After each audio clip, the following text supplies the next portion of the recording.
ஸ்ரீ குருபியோ நமக. சேரிடம் அறிந்து சேர் என்பது ஔவையின் ஆத்திச்சூடி வாக்கு. இதில் உள்ள உட்பொருள் என்ன என்பதை பற்றி இங்கு சற்று சிந்தித்து பார்க்கலாம். நெறி நிற்கும் நல்லறிஞனுடைய மனதையும் கொந்தளிப்புள்ள இந்திரியங்கள் பலவந்தமாக பற்றி இழுக்கின்றன என்று பகவத்கீதை சாங்கிய யோகம் ஸ்லோகம் 60 சொல்லப்பட்டிருக்கிறது. நெறி நிற்கும் நல்லறிஞனுடைய மனதில் எவ்வாறு கொந்தளிப்புள்ள இந்திரியங்கள் உண்டாகும் என்றும் ஒரு கேள்வி எழுந்தால் அது முறைதான். கொந்தளிப்புள்ள இந்திரியங்கள் என்பது நன்னறி பக்கமே சாராத மனிதர்களின் மனங்களை வெகு சுலபமாக தன்னுள் கவர்ந்து இழுத்து கொண்டு அம்மனித வடிவங்கள் மூலம் தம் ஆற்றலை வெளிப்படுத்தும் ஒரு பொதுத்தன்மையாகும்.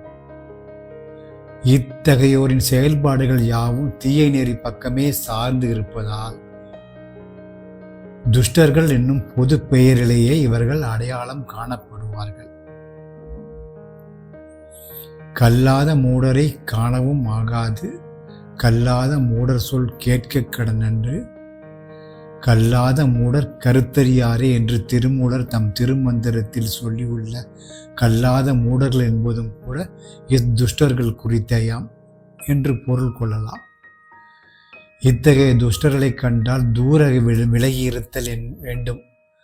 இத்தகைய துஷ்டர்களை கண்டால் தூர விலகி இருத்தல் வேண்டும்.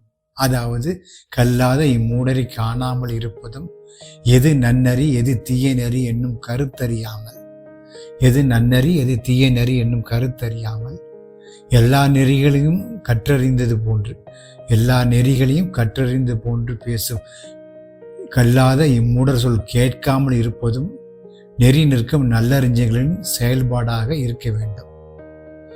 அகுதின்றி இத்தகைய துஷ்டர்களின் மனதில் கூடிக்கொண்டிருக்கும் கொந்தளிப்புள்ள இந்திரியங்களின் தன்மைகளை பற்றி அறிந்து கொள்ளாமல், அதாவது இத்தகைய துஷ்டர்களின் மனதில் கூடிக்கொண்டிருக்கும் கொந்தளிப்புள்ள இந்திரியங்களின் தன்மைகளை பற்றி அறிந்து கொள்ளாமல், அதாவது சேரிடம் பற்றி ஆராய்ந்து அறியாமல் அவர்களை காணவும் கருத்தறியாத அவர்கள் சொல் கேட்கவும் செய்தால், அவர்களை காணவும் கருத்தறியாத அவர்களின் சொல் கேட்கவும் செய்தால், அத்தகையோரின் மனங்களில் கூடிக்கொண்டிருக்கும் கொந்தளிப்புள்ள இந்திரியங்கள் அதனுடன் சேர்ந்து நெறி நிற்கும் அதுடன்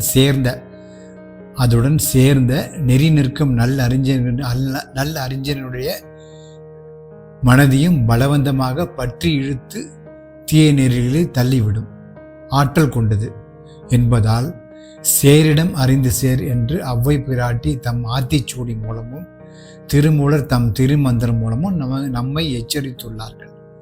ஸ்ரீ குருபியோ நமக.